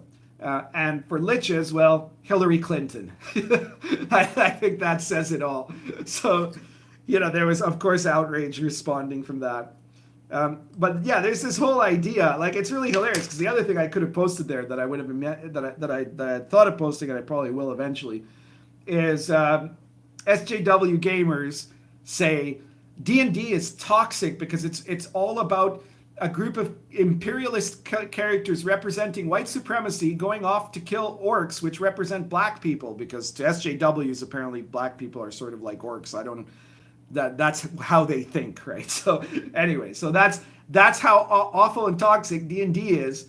And then also SJW D&Ders, I don't understand why right-wing people play D&D when we're killing monsters, and obviously right-wing people are monsters. Right? Like, what the fuck is wrong with these people? Like, seriously, there's something severely wrong with them. This is my proof, definitively, that 5e culture is garbage. So it is up to you, ladies and gentlemen, and miscellaneous that might be watching and commenting. Did I win my debate? Did I prove my points? Am I correct in saying that D&D as a rule system is good, not great, good? That's the only thing I'm arguing there. And that, in fact, the part that is garbage about 5e is the culture. You'll have to tell me.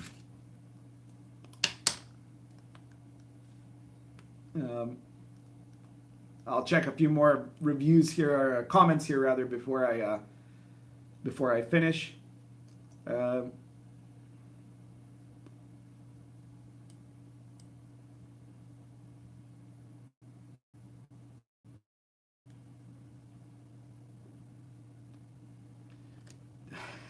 John Simon says, there were situations where the X card was very usable. A player felt triggered by my roleplay of coughing and dying because he was reminded of his dying mother. Well, did his mom die recently? Like, did his mom die that morning and then he went to go game? Because, like, if so, what the hell is he up to, right? I mean, on the one hand, kudos for his dedication to gaming there. But if not, it seems to me that, like, really, assuming, I mean, I did a whole video about this, so you could check that out too, right? The only right, the only consent that a player has, I think the video was called something like this, the only consent that a player has is to leave the table, right? The DM should be really open about what sort of themes are going to be in his game from the start of it. But after that, the player doesn't have a right to demand that things change to suit their issues. Now, there might be some cases where this can be sort of legitimate, where you can talk it through, but it is never there. They never have the right to be able to play a card and say, I'm going to stop the fun for everybody else. I'm going to force everything to change in order to suit little old me, right? That is not the right way to handle that. The right way to handle a legitimate case of something like that coming up, something that is sincerely breaking the limits for him, would be to stop and ask, to say to the DM whatever their concern is, and then for the DM to decide whether that's valid or not, and then for the player to decide whether they stay in that group or walk away from it, because that's their one absolute right to do. Solomon Kane says SJWs equals bourgeois socialists. Yep, we've covered that.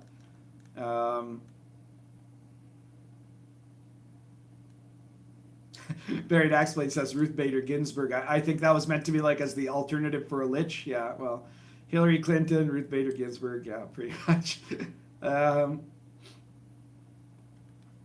Ruth Bader Ginsburg is really just an old lady, right? She's an old lady, and she's, I don't know if she's still alive. We're not really sure right now if she's still alive or not, aren't we?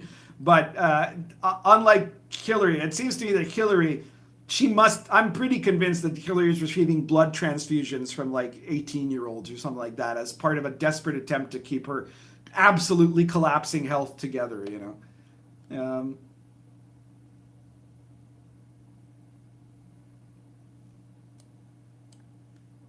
Cowper Cole says, wait a second, orcs are rapacious colonialist raiders and thieves. Don't they represent white males? There shouldn't be a problem. Well, orcs don't represent anything except evil. Or another better way of putting it is much like the dragon, orcs represent chaos, right? The dragon represents in many ways, like if you look back at the origins of Western myth about the dragon, it represents the chaos and savagery of the unnatural world, of the world untamed by man and unlooked at by God, right? So the dragon is a part of the natural world, but it's all of the part of it that is dark and that wants to kill you, right? Orcs are a little bit different in that they're, you know, they, goblins, things like that, those sort of creatures, they represent a supernatural force of chaos, an evil that represents in some way a corruption of what is natural. And yeah, of course, I mean, I've pointed out in many other videos that this idea of the D&D party represents a group of white supremacist alt-right Nazis going to kill black people who are orcs. You know, this is just absolute nonsense. First of all, how racist do you have to be to think that black people are orcs? You know, like, what is wrong with you, right? And second, look at a D&D party, right? A D&D party is a combination of very, very diverse people of different classes and often different races, sometimes different ethnic groups, like the characters, right? Because you've got elves, you've got dwarves, you've got Northmen, you've got riders of the south or whatever, you got the men of the city, and they've all come together in a band to go and protect the helpless, that is to say, the poor peasant people or the kidnapped princess or whatever, from this very monochromatic, very monolithic force of evil that wants to destroy everything that isn't like themselves, right? If anything, by the sound of that, the orcs are really SJWs, aren't they? That's what they are. They're a rapacious group of barbarians that despise Western culture and are coming in to destroy anything that won't be assimilable into their band of destruction until they ultimately, when there's nothing left, they'll eat themselves.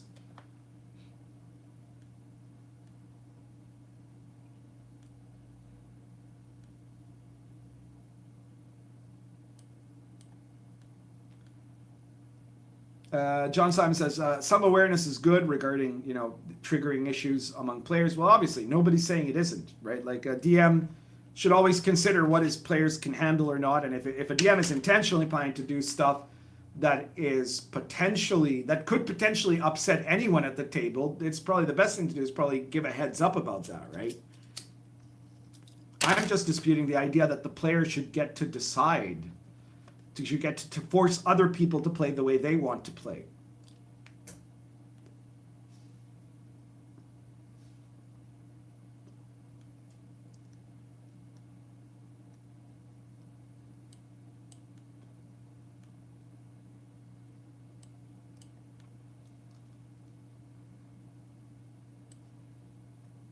Vision Storm says, orcs are purple hair savages now. Yeah, well,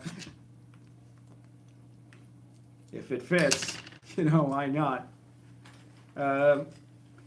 Arthur Howard says, the age of men is over. Yeah, you can just imagine, you know, like Queen Trigglepuff of the orcs, you know. Anita Sarkeesian of the Bloodfist tribe or something like that, you know.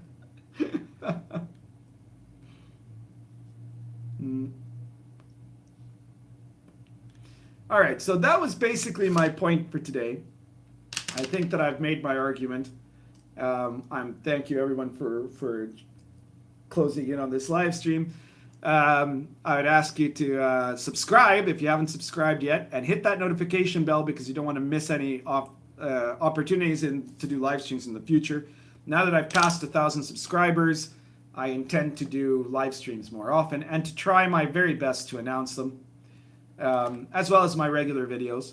If you want to, help me out. Please share these videos. Share this video or any of my other videos on your social media. Get people knowing, get people joining. Let's make it so that the next 1,000 subscribers will be coming a lot faster than the first 1,000 did, and just keep going like that.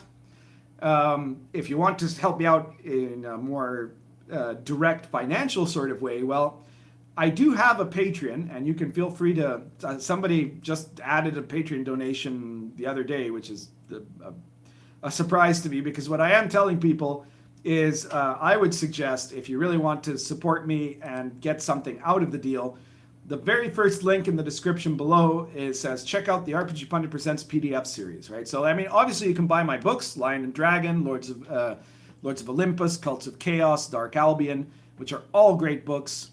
All of the ones I mentioned, except for Lords of Olympus, are OSR books, compatible with most OSR/D&D games. But if you don't want to spend as much money as that, I mean, my games are relatively inexpensive. But if you don't want or can't put in 15 or 25 bucks, then go check out the RPG Pundit Presents series and spend anywhere from 99 cents to $3.99 for a source book that you can choose. Now we are up to 76 different issues. Half of them are medieval authentic stuff, the sort of stuff you can make compatible with Lion and Dragon, or for any kind of a more medieval experience in your games. And the other half are gonzo gaming, which is like weird fantasy gaming. So the current issue of RPG Pundit Presents is number 76, which is called Fire Demons of Croyland, and it features an isolated monastery at an island in the middle of a swamp, an ancient evil being held at bay by the corpse of a saint, and an evil elf maid that seduces men to their death, and her plan for unleashing that evil for revenge. And it's a really exciting medieval authentic adventure. And like I said, in a day or two, we're going to have The Great City of Lull, which is a gonzo fantasy adventure about a domed city in sky, in a floating rock in so high up in the sky that there's not even atmosphere, where there's a civil war going on involving the Wizards Council and high-tech walruses and armed revolutionaries. You've got the revolutionaries are fighting amongst themselves now. There's the violent faction, the less violent faction, and the extremely violent faction. And you've got some evil robots that are still planning to kill all humans, and all kinds of great stuff. Lots of, some random encounter tables and details on this whole location that you can very easily add to any of your weird fantasy or gonzo game worlds. But those are just two out of, more than 70 products. So take a look at the list. Buy as many as you like, and that's a great way to support me, because I'm that way I make some cash, and you also get some kind of product out of it that I hope will be exciting and useful to you in your gaming. You can use it for any OSR game, and even most of the stuff you could probably use it if you're running 5th edition. So thank you for that. And again, if you don't even have a penny to spend on an RPG Pundit product, then you can still help me out by sharing my videos all over the place. All right? I think that's everything for today. Thank you all very much for watching. It's been great. Currently smoking Near Up Acorn plus Image Virginia.